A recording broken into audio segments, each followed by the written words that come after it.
This podcast always had this vision of providing content in a way that I would find enjoyable. Because I'm like, if I can enjoy it with people like me, with my friends, with my community, then it just comes off as a likable environment. And I always felt like that was a very good environment. It was a very healthy environment. And then you can be competitive in the right ways. You can be responsible with your bets. Gambling becomes easier. It's fun. It's exactly what you want.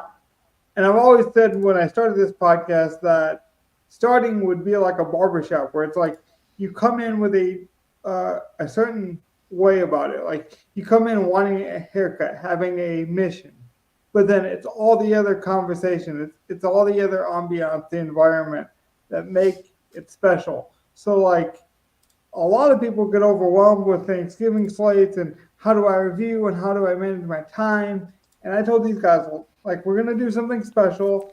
Like we'll have fun with it. We'll do like cage matches. We'll do this fun stuff, and we'll just review as we go. And what I noticed is a lot of bigger podcasts had trouble managing like, oh, how do I manage the Thanksgiving slate and then week 12 and then where do I get my reviews in? So what I told the guy was we're gonna just keep our schedule. We're gonna stay consistent, and then we're just gonna be honest. Like there are things we are going to miss this week because there was so much going on. There was an extra Black Friday slate, for example.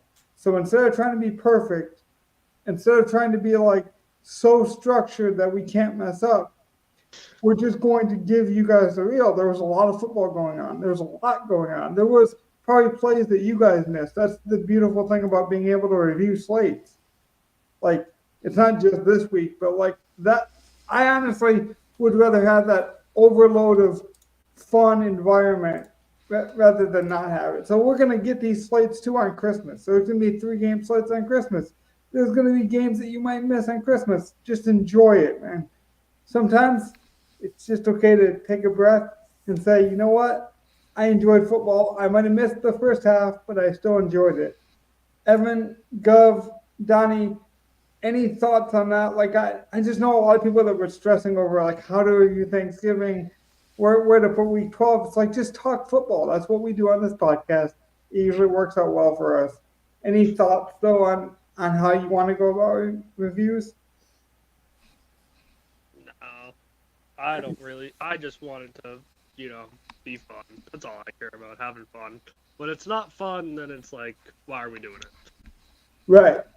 Well, I just find a lot of people get bogged down in like, oh well, we have to talk about like the Thanksgiving slate for the first 5 minutes, and then go on to their lineups. Like, I just think we should review it all in a way that's realistic and honest. Like, Thanksgiving was a long time ago. We made some good plays. It was a smaller slate. You had to get a lot right. We had a lot right, I felt like, or enough right, but we made some mistakes. Like, for example, we had I was Ferguson. never going to play Pollard. Right. So if you played Pollard, you probably won some money. If you played Ferguson, you probably lost some money. It wasn't that Ferguson was a bad play. It just, when you're on a small slate like that, you have to get a lot right. But when you're right, you're going to profit quite a lot. And so we just didn't hit it right. But I actually think that it helped us in week 12 because I personally think I do well on short slates. Like when information is crammed and you have to work quick, I feel like I do well. So I actually think I benefited from people being overwhelmed on Thursday, even though I didn't win on Thursday, if that makes sense. I just thought it was a good transition for you too, Evan, because I know you wanted to talk a lot about the Panthers and how to like run a franchise and how not to run a franchise, like the good and bad of it. And I just think a lot of times people get overwhelmed with this like one idea. Like, for example, the Panthers have the first pick and they're like, we have to get it right. We have to get it right. When maybe they should have just took a good quarterback. I didn't have a lot to say on the Panthers in particular. I wouldn't say I followed the team close enough to know why the quarterbacks coach Josh McCown deserved to go. I'm not sure how much of that is his fault that Bryce Young is underachieving as a rookie, but I mean, Gov would know better than me as the resident Panthers fan. I just see the organization as an outsider, non-fan, as just a big mess that needs better leadership, and I don't think David Tepper is it. See, and I don't disagree with you on that, but I have to do more like this is all coming in a lot. I don't have a thought that I would want to get out on this, so I don't even want to talk about this. See, that's what I love about this year. That's what I'm saying about this whole so much of this week. It feels like people have to have an opinion, and I think it's okay to be like, hey, this happened, and I want to take time to figure out what it is. Like we see that enough in our division, Evan, with the Vikings and Packers. Even people want to say like, oh, the Vikings are terrible, they suck, they're not going to the playoffs, and now people want to make Jordan Love like the greatest quarterback. He's like the greatest Cinderella story. He's the comeback player of the year. It's just so much of the season changes so quickly week to week. And Logan, what I had forgotten about pertaining to the Vikings, where I had mentioned that the Vikings defense looked like ass to start the first 3 weeks of the season, I had forgotten that Brian Flores got hired as the defensive coordinator for the Vikings. So to see them pick it up and actually play better defense, I'm like, oh, now it makes more sense, because this guy, former Dolphins coach, was fantastic at the job, and I don't understand why the Dolphins let him go. And I thought he did a terrific job with the Steelers as the defensive assistant as well. So that's a gem that a lot of teams just do not look at. So let's do this. So I'm going to go from Donnie to Evan on the order of my screen here. What's the one takeaway from Thursday that you want to leave with the people that they might be able to use for Sunday? Is there something from the Thanksgiving slate that you saw, be it Packers, Lions, anything from those games that might help us Sunday when it comes to lineup builds? Anything like that before we get into lineup construction? I have nothing exactly to help. Nothing to add? That's fine. Nothing to help. Nothing helpful for Sunday. Thursday. I just have something to say about it. Go ahead. Cage match champion, baby. Oh, God damn it. That's the tiebreaker for the Super Bowl captain pick if our spread picks do not, If they end in a tie, the cage match is the tiebreaker. I know. Yeah. Yeah, I was just. Is that why you sent me that head-to-head? No, I didn't send you it. I was supposed to be for another friend. I didn't want you to join it. It just went to you too, I guess. See, I like all these because it's going to benefit all the people that follow the podcast from day one. Like if you know the inside jokes with it being Evan, his 69 pick, or whether it be these tiebreakers, or the fact that our spread picks, we pick whoever wins the spread picks the captain for the Super Bowl. Like we got all these good thread lines throughout the whole season. We have our season prediction show that you can go back and watch. There's some good gems there. We record all of our best ball teams, which we will review in week 14. So that's a couple weeks away. So there's all these good threads. Even if you just started watching our podcast, you can go back. And I promise you some of the content is very evergreen. And that's kind of what I wanted to do with tonight's show. I want to review and I want to be respectful of being transparent to being like, hey, we didn't win on Thanksgiving. It wasn't a good slate. We loved our process. We still enjoyed it. We ate good. We spent time with family. We did good in week 12. This is why. But I didn't want to bog down in, the exact details and make this just a show just to say it was a review. So I want to go on and talk about things that I find actionable this week, and then something we can apply for a Saturday show when we do a lineup build. Like, what did you guys like about these lineups as we pull them up on screen here? These are the 4 lines or the 3 lines we had in. They obviously did pretty well in the single and 2-2. Guff always puts them in the smaller dime competition just so we can have some other action on these contests. But they all did very well. I thought we built very smartly this week. And that's not just results-oriented either. I just thought they were very well constructed lineups. Any thoughts on those? The only thing I didn't like about the lineup that we're looking at right now is choosing the Titans defense just because they don't have enough talent for me to feel comfortable playing. And they still did well enough against a lowly Panthers team, getting 10 fantasy points, They were which like one of the best defenses on the slate too, because like 12, I think, was one of the top points you could get. 12, I think, was a lot of people scored 12. Sure. I know a lot of teams that scored only like 2 to 4. Yeah. But then, like, yes, the Falcons and like 2 or 3 all scored like 10 to 12. Patriots and Giants both had 12, I think it was. And Yeah. the Chiefs, by the way, were like the highest on defense. I want to say at like 37% on one of my single injuries. And they were like 3,100. And I believe they only got like 4 points. Yep, 2 points, yeah. They were 27% in the large field tournament.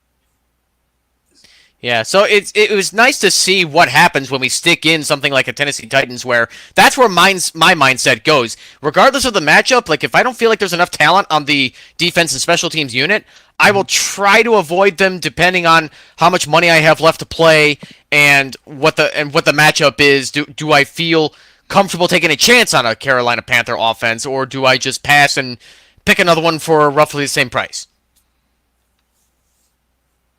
And I think that's a fair assessment of it. And sometimes, like, that's where you just have to be like, you know what? It's a 50-50 shot. Let me at least correlate it with a game construction that makes sense. Like, we were playing Derrick Henry because we thought they were going to be successful on the ground.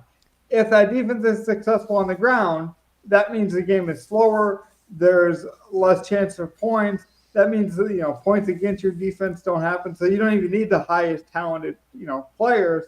You just need the game to kind of fit your script. And I feel like that's what the Titans did. I don't want to call it a home run because there was a process behind it or anything, but our home run hitter and Gabe Davis actually flaming and doing significantly well is huge, considering he almost scored the same amount as Diggs, if I'm not mistaken.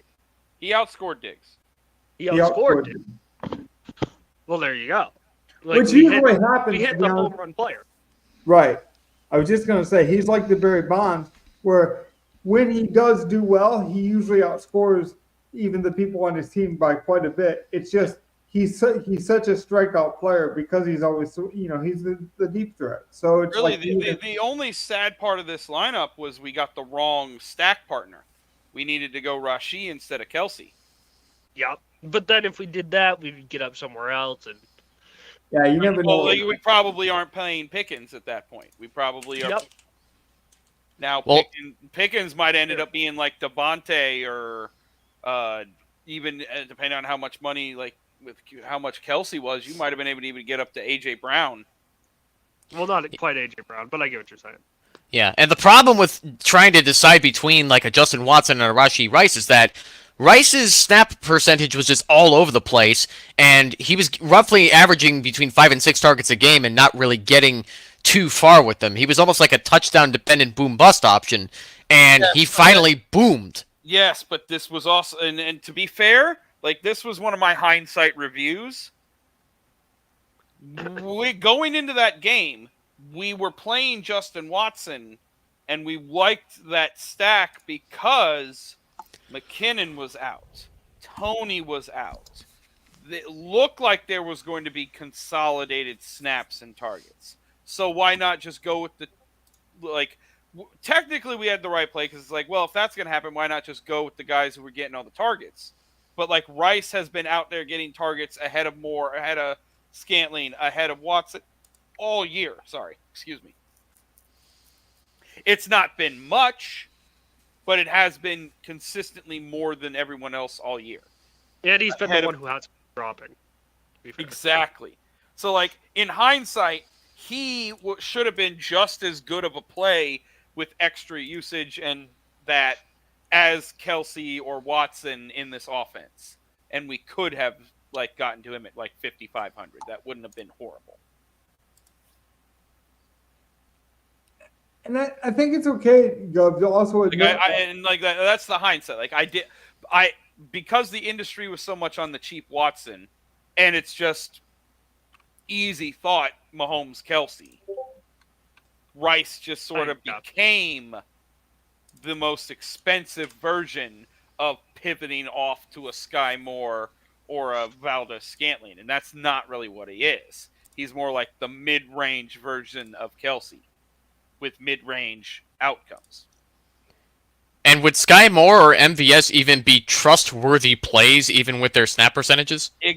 Even with a slightly increased snap percentage, I still would have trusted Rashee more, and I didn't get enough to him. You know that MVS is a big home run guy, though. I know Watson is a threat, but the deep threat in that wide receiver room is MVS. But MVS hasn't really hit that home run since week 7. I was about to say, that's all he is a real deep weapon. He can't do much else, and that's not a good thing to just be a deep threat. And it's not like Rashee's not running deep routes too. It's not like Sky Moore's not running deep routes. It's just Sky Moore gets no targets on those deep routes, and Rashee's only gotten 2 or 3 deep route targets all year. Yeah. But this whole offense sort of runs through Kelsey. Short passing game to Kelsey. I know he hasn't hit his home run, but he's gotten very open on opportunities. 2 weeks ago, he dropped a wide open game-winning touchdown. He's getting that opportunity to hit the home run more than anyone else in that offense, I would say. I would disagree with that. Maybe. Well, since we are talking about the Watson play and the Watson, I'll show you a lineup where, you go with the 2 cheap wide receivers, and I do think, to your point though, you could go with Watson or MVS or Rice, but more than anything, you want to make sure that whatever cheap play, whatever high upside play you go with, has to make sense with the rest of your lineup. If you're going for that home run player, that high one play touchdown kind of play, like a Hyatt or a Deshaun Jackson of a couple of years ago, then build the rest of your lineup to have safety around it. But if you say oh, well, I have all of this, but now I'm just going to take a chance on this home run hitter because he plays the Chiefs, that's the wrong strategy. So I feel like you can play almost anybody as long as it makes sense with the structure of your lineup. But there are ways to structure your lineup incorrectly, even if you have the right play. If that makes sense. Am I making sense there? Yeah. I will say about this lineup, if you played out in Kieran and didn't win, you made a lot of you got very unlucky with the rest of your lineup.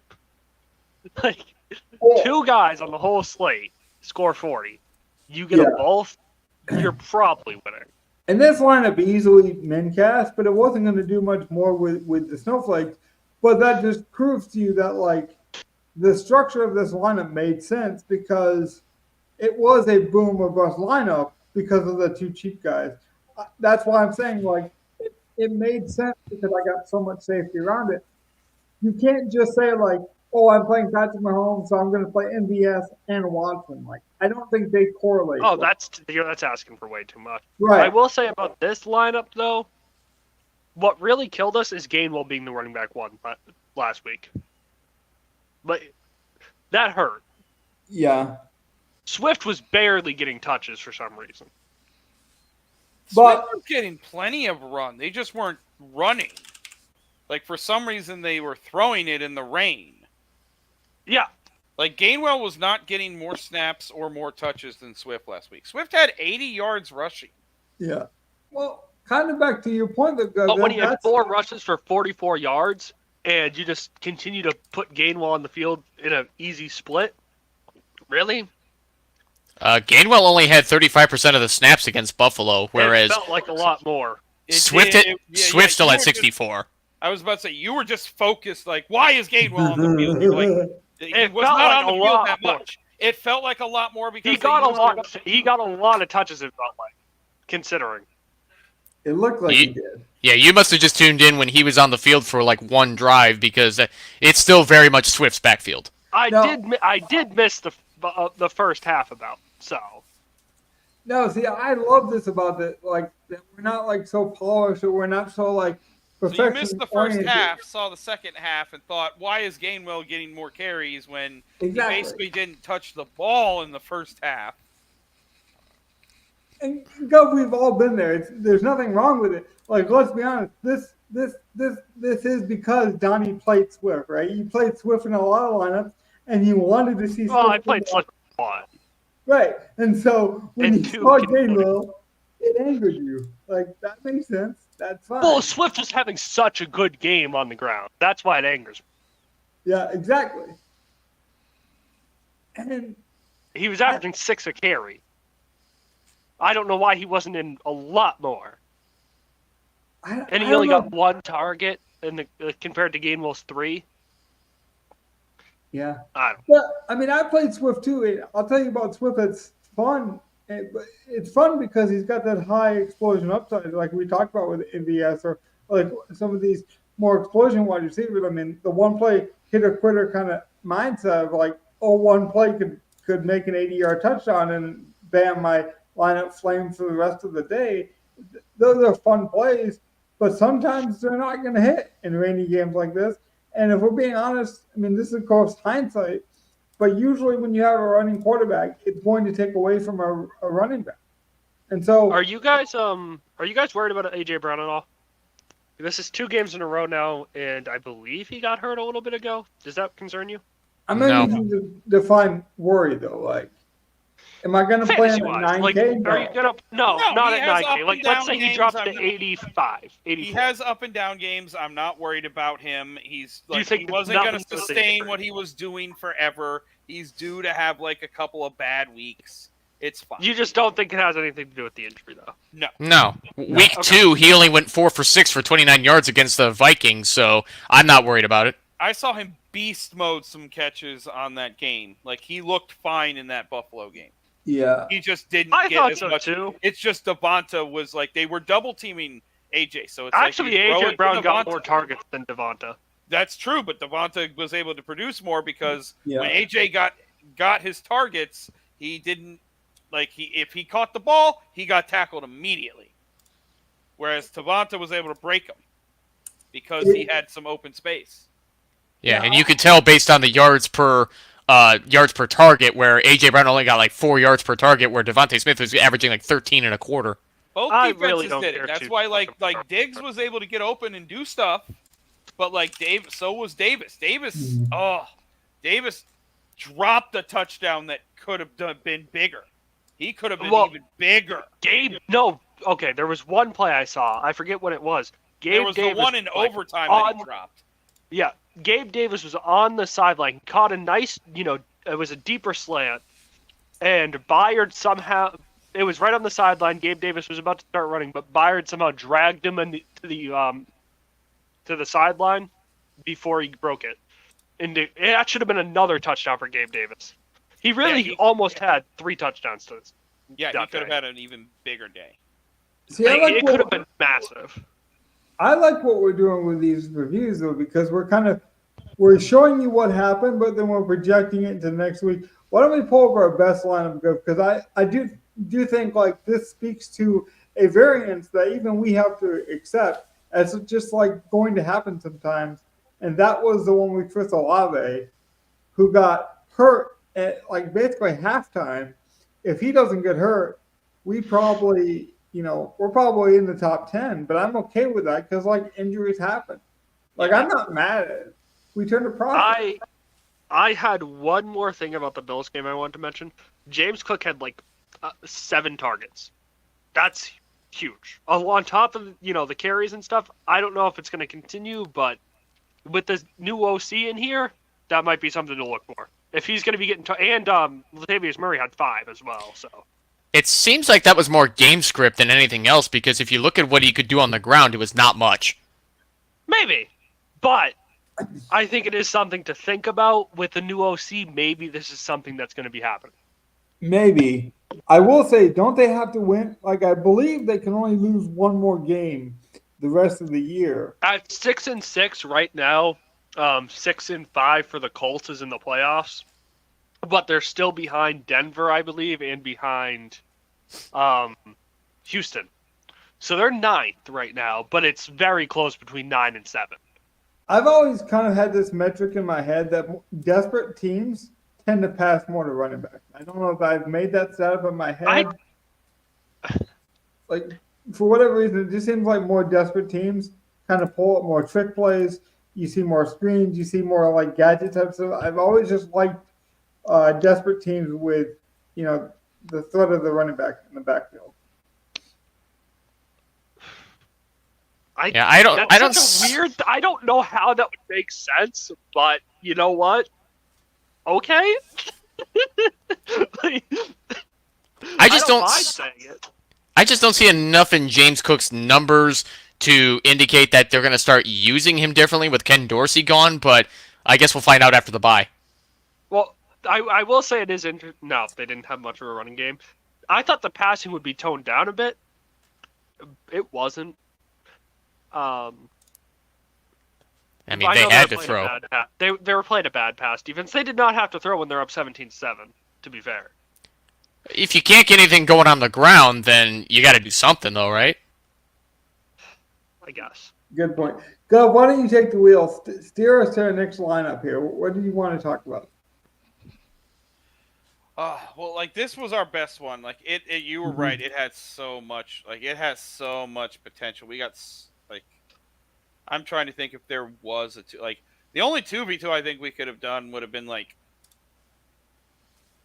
I think there was the money to do like, to do Kyren and the Rams defense instead of Pacheco and the Chiefs. And the only thing we got wrong, my favorite part about this lineup is the only thing that we got wrong in a sense was the defense, and it was so high owned, it really wasn't a big deal. I don't think we got it wrong. I just think we got the worst result of what could have happened, but I don't think it was wrong. That's what that's more so what I meant. Yeah, like Kansas City like blew them out. So Right. like the defense should have done better, but they only got 1 sack. Like they only let them score 17 No points. turnovers, the crazy thing. Like to not force a turnover and only get 1 sack against Vegas, like that's a little odd. But they also didn't let them score points, so it's like, they just didn't. It's a didn't do anything defense, but that's good and bad. You're right. So the only thing I'm curious about is not so much Freiermuth, because the 3.1% ownership is understandable when he's just coming back from injury. Plus, the Steelers' pass offense is a bit iffy. But Chris Olave only at 6.1%. How the fuck was he so low? No one wanted to play that game. No one thought that Atlanta, New Orleans was No one wanted to play that game, exactly. Yeah, that makes sense, but somebody's got to catch the ball for the Saints. Yeah, and no one thought it'd be Chris Olave. They figured it'd all go through Kamara, and then I know a lot of people in the industry were talking up like Shaheed as a good cheap guy to pivot off the other cheap fucks. I was even preaching Shaheed until he got hurt. Right? With Michael Thomas out, though, you're right. Like it's sort of like the same thought process on Rashid. Like with Michael Thomas out, I'll play Shaheed this week. Who's actually going to take bumps? Is it all these cheap guys that you think are going to top into Michael Thomas's role? Or is it the guys who are already getting usage who might just get like more first read usage? It's like, well, I guess I am just going to take all those first reads, give them to Olave, but I will have a few extra targets to go to guys like Shaheed and A.T. Perry and that. But right, and this is the lineup in the single injury, just so we can compare ownership, and you can pretty much see it's pretty much the same thing in the single injury. I actually think, I'm going to be honest with you, maybe I said this to myself so I could sleep better at night. I honestly think this is the perfect lineup, and this is one of those times where we have to eat the variance of bad luck. A few weeks ago, I had this discussion with Evan. It's like, well, we were discussing luck, the luck element of DFS, and I'm like, there are always going to be some luck involved in DFS. We got very unlucky with Chris Olave, but in a way, we also got lucky to have the game script with the Saints that we got, because weeks prior, he wasn't getting the ball. They weren't really forcing the issue. People were excited to play Jameis Winston because they're like, man, maybe now the Saints will open up the offense. So, like, we have to take the good with the bad. It just so happens it literally is the halfway point, basically.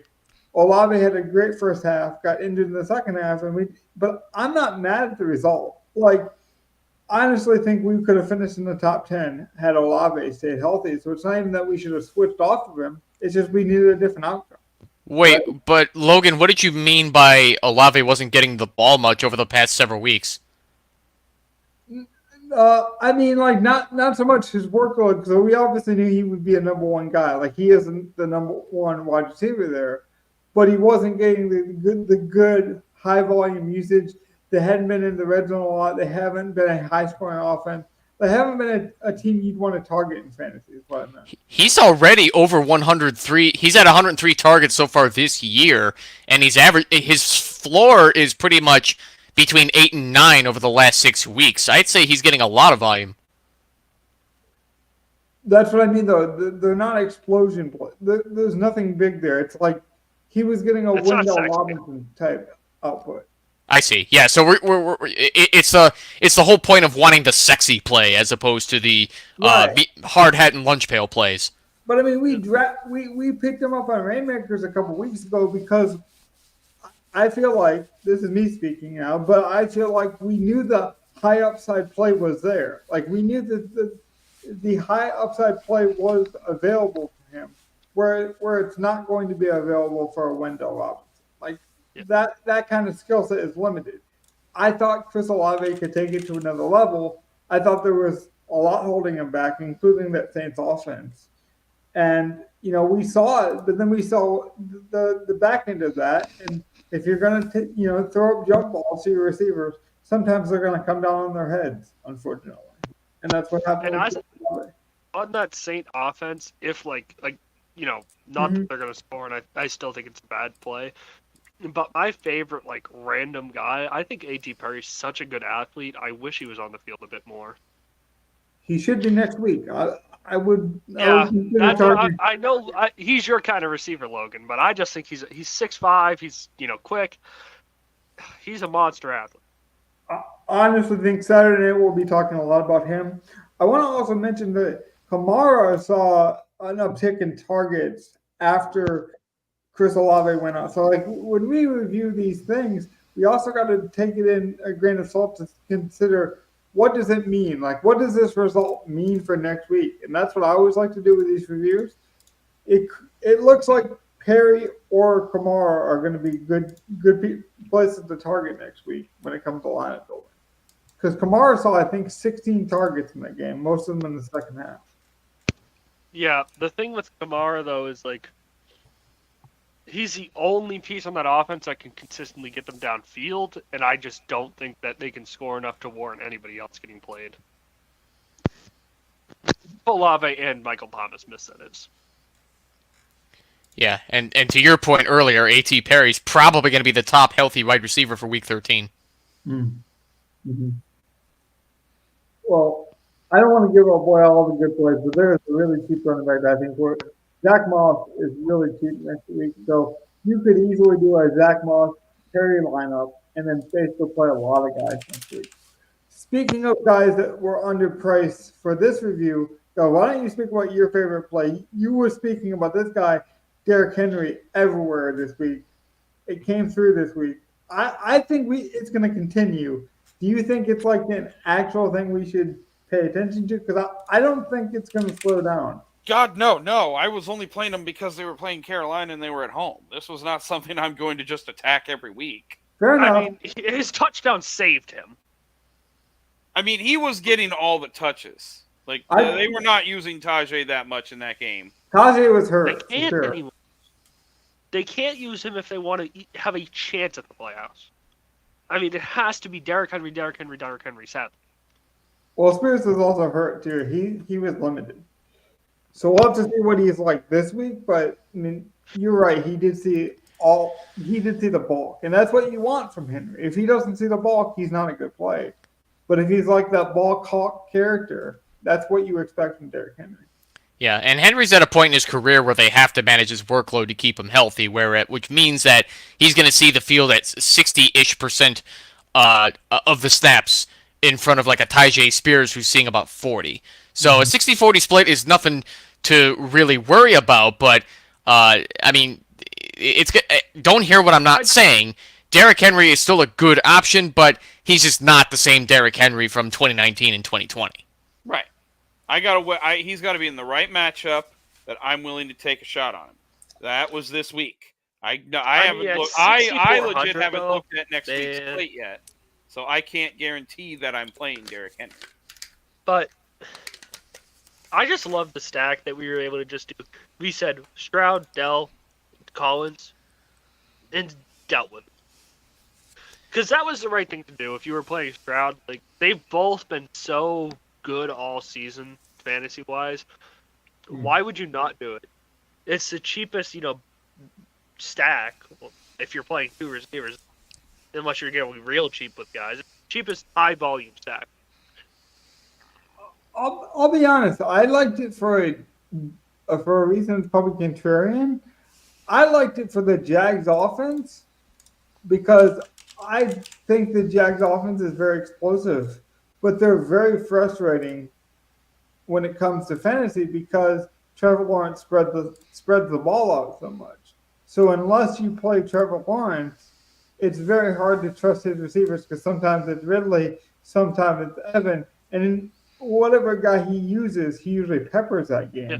So And Kirk is the guy who just gets consistent targets, but isn't going to, score a bunch. He's not going to right. get So time. like if you guess right on that skinny stack with Lawrence, you're good.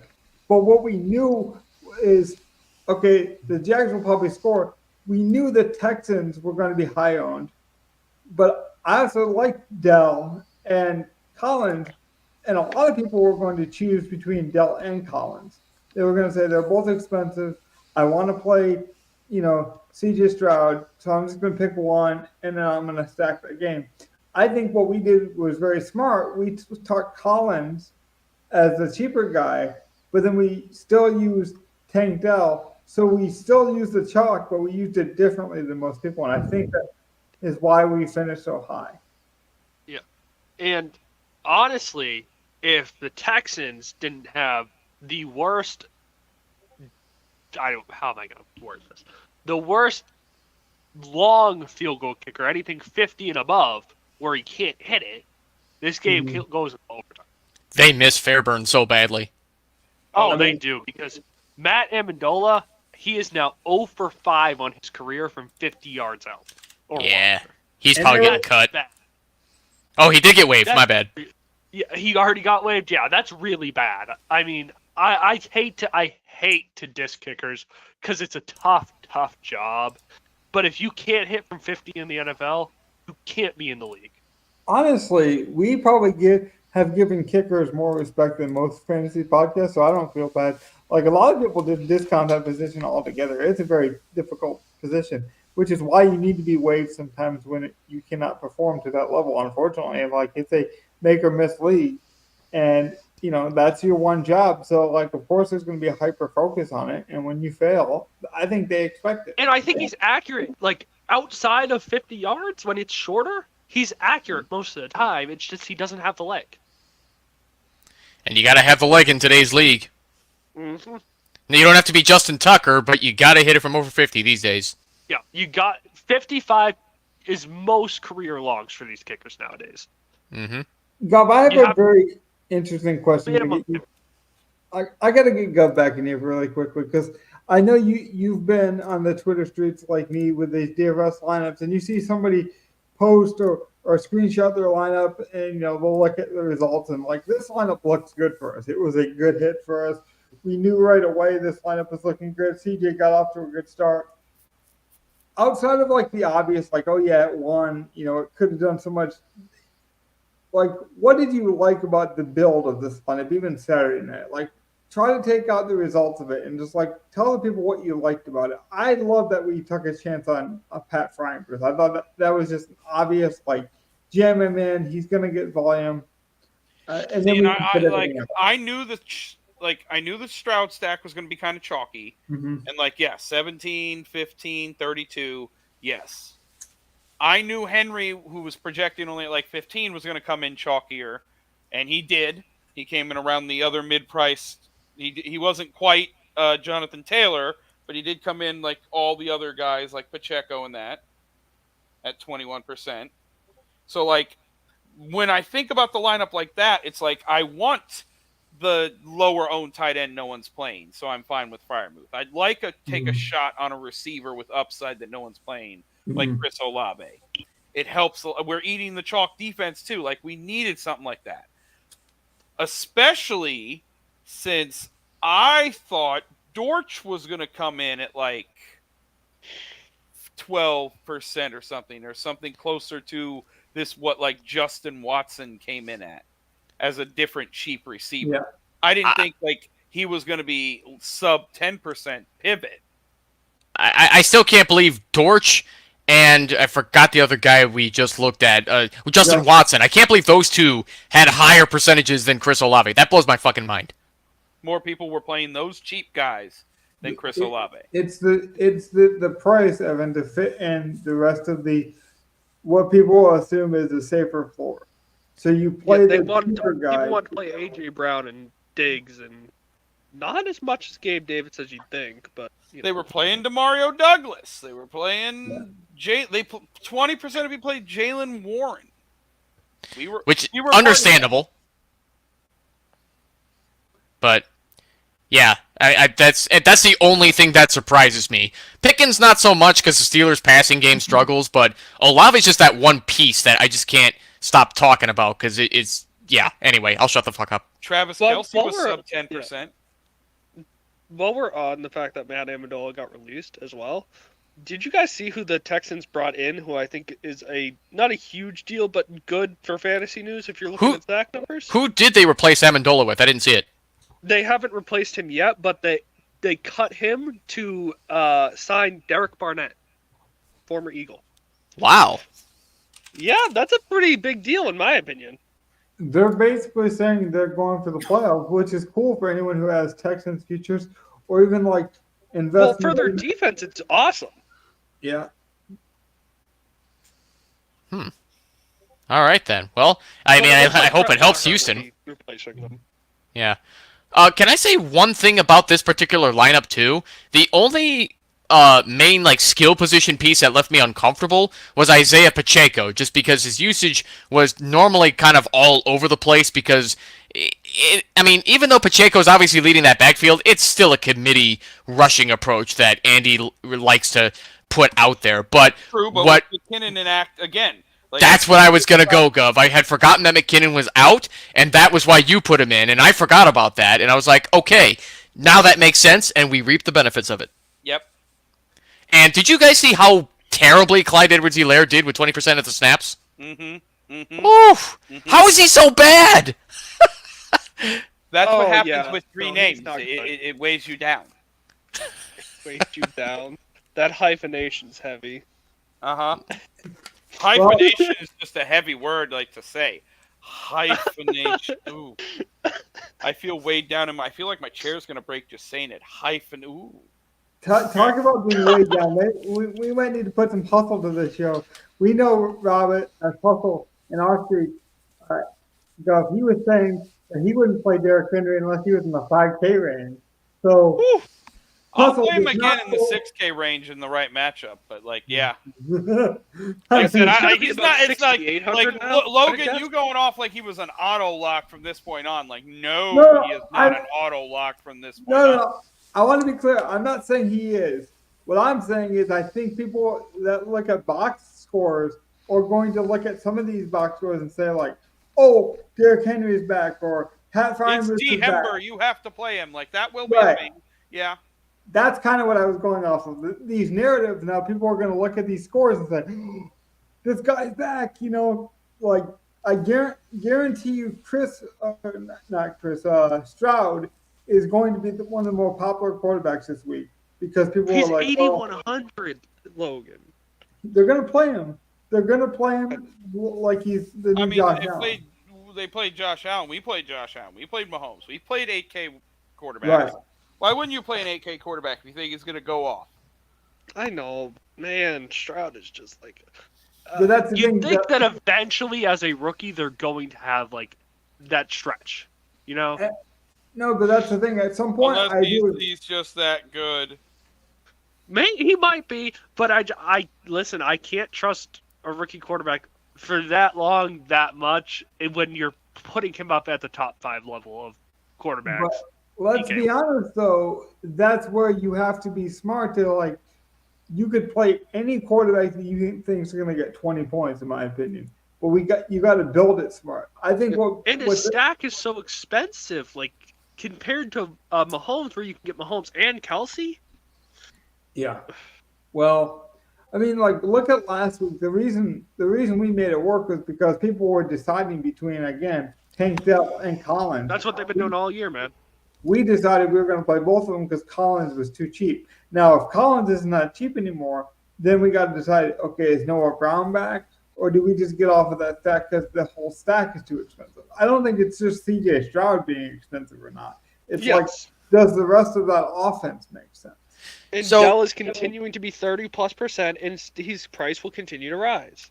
Exactly. So that brings me to another question here. So I'm seeing the price differences between Tank Dell and Nico Collins. Mm-hmm. It seems like DK is treating Tank Dell like he's the top wideout for the Houston Texans, and in ownership as well. But Nico Collins really is the top wide receiver. Do people just not want to play Collins because he's not as sexy as Tank Dell?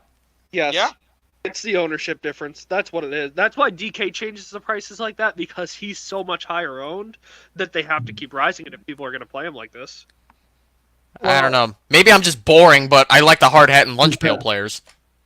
I would prefer playing Nico with a cheaper price tag. I'm just going with whoever's cheaper on that offense if I'm going with that receiver. Fair. Yeah, it's fair. It's fair. But here's the thing. We can I don't know if you guys want to wrap up, if you want to keep going, but I just find this conversation so interesting. It's one of those things that, like, you have to know that some people are just going to look at the box scores and say, like, oh, well, this guy scored this. I don't want to miss out on this. I got to play him. And that's okay to want to play a guy who's done well. I mean, we should want consistency. Mm-hmm. But you have to know when to jump, but also not when to jump on and off players, but how high to jump. You know what I'm saying? So it's like, if you have a really good lineup and you just need 12 points, I think Tank Dell is a better play than Collins. If you need the touchdown, if you want that 30-point game, I think Collins has a higher chance to get you 30 at lower ownership than Tank Dell does. I think you have to know what the two players do and then structure that for the lineup that you're building. Are we in agreement that Tank Dell is the deep threat guy on the Texans? I honestly don't know. They're both so, I hate to say it because I was not a fan of him, but Nico Collins has been so good this year, and Tank Dell's been amazing as well, but I'm more shocked about Nico Collins being as good as he is. Evan, I would tell you that Collins is the touchdown guy. He's like the big body red zone guy, where like Tank Dell reminds me of like the Antonio Brown, the chain mover. Like, yeah. So Tank Dell is 5'10 and 165, which usually those are the speed guys, and you can tell by his yards per target, which has been a little all over the place this season, depending on game script, but it's usually higher than what Nico Collins has to offer, especially later this season after the bye week. And I think what that tells me is that's why Tank Dell's the sexier play, because he's going to get those larger targets, and I wouldn't suggest targeting touchdowns, but if you're going to target like huge yardage off of those catches to get those PPR points, yeah, that's the sexier play. Here's the thing, though. Here's the thing. I just looked at it just because I was curious. Nico Collins this year has 50 catches, 800 yards, 5 touchdowns. Tank Dell has 47 catches, 700 yards, 7 touchdowns. Yep. 100 yards difference, 2 touchdowns difference. One in each favor. They're essentially the same play. I'm sorry, but they are. They kind of flip their roles before and after the bye week, according to the numbers, and I think that's fairly interesting. But I mean, Tank Dell got hurt too, so it kind of threw things off. But anyway, you've been quiet on this. What's your kind of thought on the structure of like picking between offenses that have seen success, but now you got to decide, do they continue? Is the price too high? Like, how do you make that decision from a lineup construction standpoint? Like on a Saturday night, on a Friday morning, Sunday morning, whatever. I'll be looking when I start doing my research Friday, Saturday, like I'll look at the games, Vegas totals. I'll look at the pace. I'll look at the defensive matchups, and I'll dig into that a little heavier. And then, I can equate it to like NBA when I'm doing research on NBA. I want minutes and usage. So like NFL, like who's actually getting snaps, who's actually getting touches, who's actually getting first read touches. Where is the defense weak? Where do you attack? Like these are all things I look at in every sport. So that is part of my process. And like when I get into NFL, like this is that time of year where like I'll admit I'm quiet because NBA is on and I'm sweating NBA lineups and it'll be fun when we get on Saturday. Like football is going to be really good. Like I really like how our lineup came out this week. Like I think we took the right shots in that lineup. I'm a little surprised at Dortch's ownership in that top one, but otherwise, like I think we took the right shots. We ate the right chalk. We took a nice right chalk stack. Like Stroud is amazing, but like this Josh Allen one could have been great too. Like because we had Gabe Davis. Yeah. We needed to have Devonta instead of AJ Brown, and then get off of one of these two cheap receivers so we weren't playing both. Yeah, I can eat the Jaylen Warren's cheap running back snowflake. Yeah, no, the move would have been go from Devonta to AJ Brown go to from Devonta. Brown to Devonta, and then get up from I guess Watson to I don't know how much that would be, but AJ Brown to Devonta would have been like 1,800. Yeah. So you could have gotten up from Watson to like Josh Downs. I was thinking get up from like Demario Douglas to like Calvin Ridley or even Chris Olave. He might have been able to get up to Chris Olave. Right.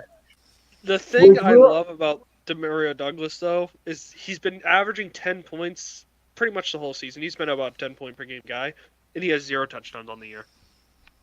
He's kind of taking over that is also the Patriots' offense. Right. Yeah, it's not an offense that scores touchdowns. But it's not an offense that's trying to score touchdowns. Just to but it's something to keep an eye on later. Like maybe the Patriots draft a quarterback and that's playing well. I don't know. Maybe they draft Marvin Harrison and Douglas falls out of it. Don't worry about Demario Douglas. In best ball next year, try to grab some Demario Douglas. Yeah, of course. Yep. Exactly. It's just little things to pay attention to. Like, Well, Donnie, I think that's a good point, though. And it proves that our Nico Collins Tank Dell discussion isn't just necessarily about those two players. Because if you look at Douglas, that's kind of the same thing as Tank Dell. It's like, yeah, you're getting a 10-point. Like, I think Tank Dell has a floor that is safer than Collins, but Collins has a touchdown upside that Tank Dell hasn't really shown. So it's like you have to know. Dell has more touchdowns than Collins. Like, say what? Dell has 2 more touchdowns than Collins. So. I mean, the touchdown upside is there for him. Like, but Collins gets more targets. He's just been hurt longer, so that skewed the number. But I think the argument is still there. It's like you have to know why you're playing these players, not specifically like in a box score what they give you. Like you can't just tell Ridley averages 12 points with Trevor Lawrence, so I'm got to play him. He's a better player than. It's like, no, matchups matter. Because, look at Derrick Henry. Henry smashed because of Carolina. I'm playing a lot of white next week that Tampa plays Carolina. Like, sometimes you just attack a matchup. I was thinking about reviewing this lineup because we obviously run in a lot of same circles with a lot of guys who, when they do well, you want to celebrate them. I have a chance to really do a unique lineup build, and I want to give it more time and flush it out. But I have to give a shout out to one of the guys we follow. His name is Double J. He took down a tournament this week, had a really good lineup. So I just want to show you, if everything hits, this is the kind of thing that will happen.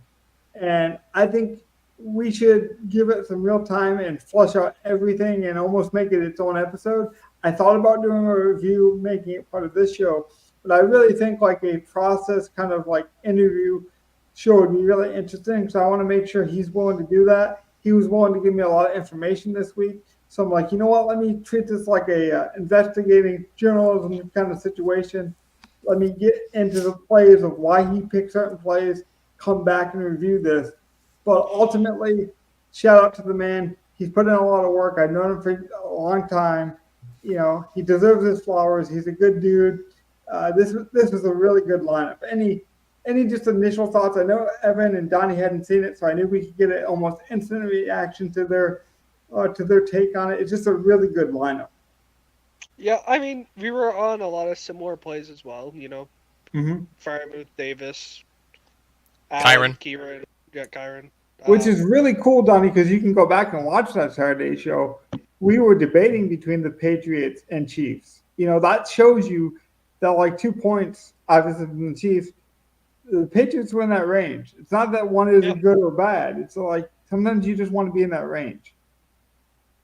Yeah, no, I mean, I can see how we got to Devonta because we played AJ Brown instead. Like a lot of this makes sense to me. Like I see how he got most of these places. Maybe he had a different process to get there, but I definitely see how he got where he got. I'm telling you, with Chris Olave, this could have easily been us. Like Chris Olave in that second half could easily get 15 points somewhere. But then who knows? I mean, you step on a butterfly and a lot of other things will happen. But I just wanted to show you the high end of what could have happened because I thought this lineup deserved a lot of attention. Evan, any thoughts? Because I know this might be the first time you saw it as well. You're not so familiar with this guy. Yes, I think this is the first time I've seen Jay's lineup here, and I'm impressed at the healthy mix of plays that he's got between chalky, discount, and high upside, and just lottery ticket type plays. Like I feel like playing the Patriots defense this year is a very ballsy move to do, considering A, how much talent they lost to injury, and B, how poorly they've been doing even against bad teams. And it just happened to work out. Yeah, it did, but it's a good matchup against the Giants, and he correlated it with his running back.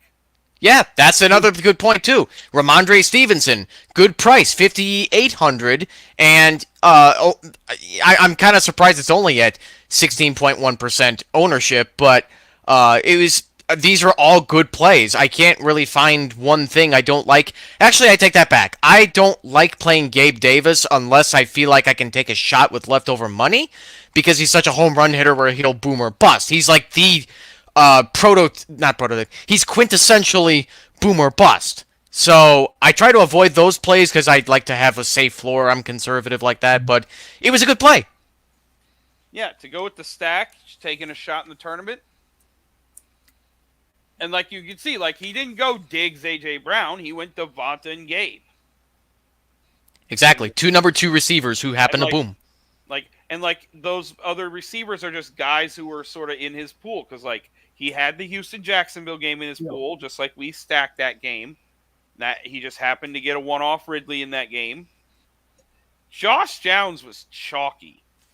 I'm surprised at how chalky he was. I mean, and then like for him to have 5 for 43 or what is it, 42? Yeah, 43. Dude, I got he had 13 targets. Yep, and he only caught 5 of them. I want to say I'd heard that it is one of the more inefficient fantasy lines we have seen in the last decade. So actually, if that the question for all of you, does that, being that Josh Downs did get 13 targets, does that mean he was a bad play here? I don't think he was. Like that, the ownership is a little iffy. Even if he got 8 targets, I think he's a good play at that price. I mean, like at that price to get at worst the second most volume on a team in a game where they did have to throw it a bunch. Like there's a reason both him and Pittman got 13 targets. Mm-hmm. Yeah. I think I we just agree. need to realize, like, Pittman is just going to be the high scoring receiver there. Downs will have his weeks, but kind of like Gabe Davis, he can just have that 5 for 40, that 3 for 30 game. But then occasionally he'll have that 6 for like 105s and a touchdown kind of game. I was actually going to bring that up, Go. I compare their situation very similar. I think Pittman is the Stephon Diggs of that offense. Like, he is probably the more sure-handed guy, but I think the higher upside, the splash play is down.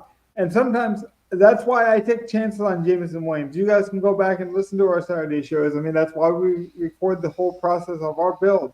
So that way there's receipts, whether it's good or bad or indifferent, you can see why we do certain things. I believe that every lineup should have a cannonball player in it. A guy that you think can take one play to the house, can change your slate, can take you from min cashing to, oh, this is a pretty good day. Maybe that's wrong. I know some people don't like to build that way, whether it be basketball, football, it doesn't really matter. That's always been my kind of structure because that's the kind of excitement I like to have, that kind of energy, that kind of pop ability. So a guy like Davis, a guy like, a guy like Tank Dell could, does kick returns like Brandon Powell, does kick returns with the Vikings. Like, I'm always looking for guys to get the ball in their hands. And I think this lineup, it's funny because he faded like Dortch and Watson, but then that's why I thought Downs would be a lot lower owned. So I'm surprised there, but like I think Downs was safer than even a Watson. I would agree, even safer than Dortch, because this Arizona Cardinal team fucking sucks. I don't care that Kyler came back. I don't blame Jay, quite frankly, for choosing Downs over Dortch. Yeah, you could. We played Greg Dortch. I believe in Greg Dortch, so I'd be imposter if I tried to say otherwise. But what I will say is we got very fortunate and lucky to get that touchdown at the end of the game. Like I can give you a little bit of knowledge from talking with Double J because I can tell you one thing about this lineup. Right. This was a late swap for him. It was. I do. Nice. He originally had a Josh Allen double with no bringback. It was Diggs and Kincaid. So he didn't want to play any Philly guys? Just the way he builds with an optimizer. Mm-hmm. Okay. So the optimizer just had given him a lineup with no bring back. And it was it was a 3v3. So instead of Devonta, Gabe, and Kyron, he had Pacheco, Diggs, and Kincaid.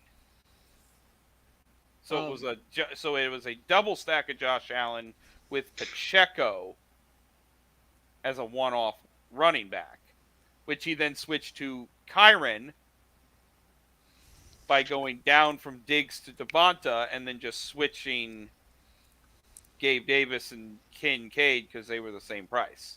Because you definitely wanted a wide receiver against Philly.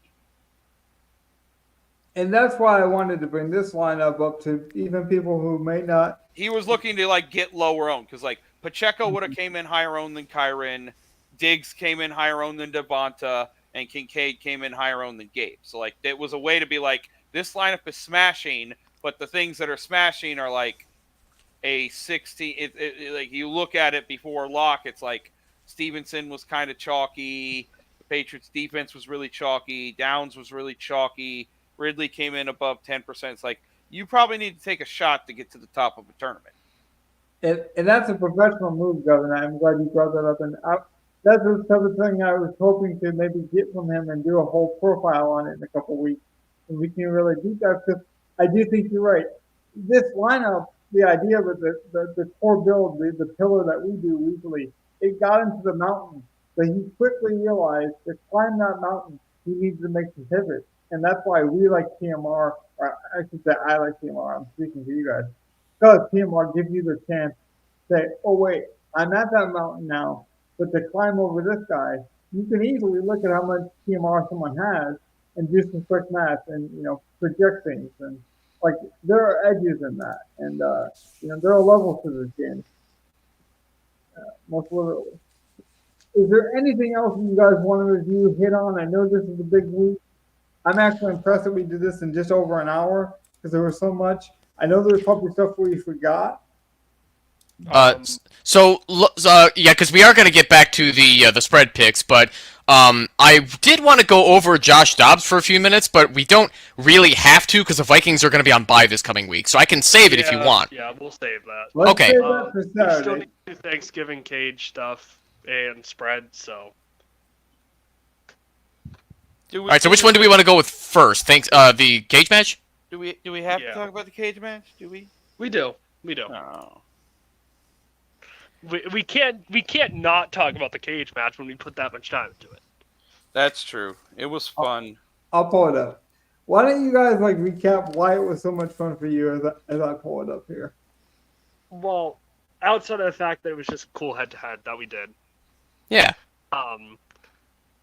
there was one point where Gov and I, with 9 minutes left in the fourth quarter of the last game, Oh, we were sweating it. I almost we were had you too. sweating I it. almost had you too. One more It fucking was- catch from Kittle or someone, I would have had you. It was within 3 points.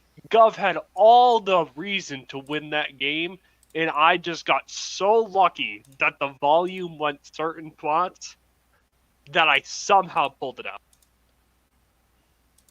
I'm still looking for it because it's been so long.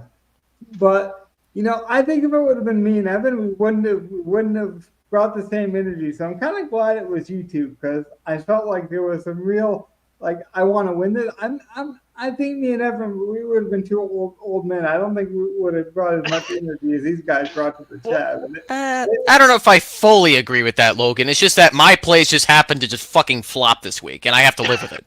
Yeah, I mean there's that. No, but Gov and I, we've been head to head a lot There. between the spread picks and stuff. I got it, Logan. In general. You got it. But yeah, you just leave. Yeah. for us to finally, to have a lineup against each other like that, I guess it just brought it all out from all the times we went head to head. I just needed anything from Kittle or more from Debo at the very end. But no, it had to be the Niners defense doing more at the end. The big difference maker for Donnie's lineup was that the Packers fucking shocked the Lions. Yes, that was massive. That helped me so much in the morning. Yeah, which I was gonna say actually helped Gov too in some ways because no one thought the Packers defense was Well, going to do it that. helped me a lot as well because my lineup, I forgot to submit in the morning. I just completely forgot to hit the submit button. And I had to essentially fade the whole first game to get a lineup in. So that actually saved me. Got me 3. But because I would have not won anything with what I would have played because I would have been heavy on the Lions. I feel like the draft though adds a whole nother element to this that was really fun, and the fact that we rolled it on a 3-game slate speaks to the difficulty, but also the uniqueness. I would like to do a rematch at some point with a full slate, just so we can get some variance. We just got to find the right thing to put on it. Because I'm telling you what, if you find the right thing for these two guys, Evan, the competitive juices start to flow. I'm not going to lie to you. I was sweating the deposit kingdom the whole time. I could give a shit less about these lineups, even though I had a good chance at some points had the Lions and Packers game went differently. But I had very little to care about these lineups. I was caring about our big $10 deposit kingdom. But these guys were acting like we had thousands of dollars on the line. It was kind of funny. I was really into it. I know you were. I was real into this. I honestly think it was like taking my kids to the park or something. I just we'll have a fun afternoon on Sunday, and then you guys just winning the monkey bars. You were having the time of your life. I'm like, well, they're having fun. Let them go. For some reason, you guys just took I had Kittle, Lockett, and Debo, and just needed 2 or 3 points. I couldn't get 3-point shit difference. from Yeah, it was a anyone. 3-point And difference. then with and 9 then you minutes got left. 2 sacks. Yeah. That made it a 5-point difference. It's And I got 2 Charbonnet carries that got me 2 points. Or no, 2 Charbonnet catches, sorry. It was weird. See, Evan, I don't know if me and you could have brought this energy if we were competing here, because you can hear it, their voice, they're still animated, man. They still want to beat each other. Yeah, and they have every right to be because they were definitely really close with that last, what was that, the 49ers and 9 Seahawks game? Yeah, last Yeah, 9 so- minutes of the last game. And that's exactly what was fucking exciting about it because, if my team depended on it, yeah, I'd be bringing similar energy, but I mean, if we go to my lineup, I just snowflaked for half of it, and that's just my plays just didn't pan out based on the way we drafted. Taking the donut from the Lions defense didn't fucking help. So I just had to live with the fact that my running backs hit and no one else did. So it happens. Let me just say this too. We're at 99 of 100 subscribers. If we can get to 100, we'll do something. We'll do some really fun stuff. If you guys want to see how these lineups came about, I'm not going to spoil it. You guys are going to have to go back and watch it. Give us some viewership. We really need the attention. So I'm not going to spoil. But these were drafted lineups. We did not duplicate each other. They were drafted. It was a special event. It sounds like you guys want to roll it back. Like we might have to do a poll at WWE, like a rotating circus a bit. Make these like a pay-per-view event. Do you guys want to do these cage matches almost like pay-per-views every couple of weeks? We can talk about that later. Yeah. Christmas is coming.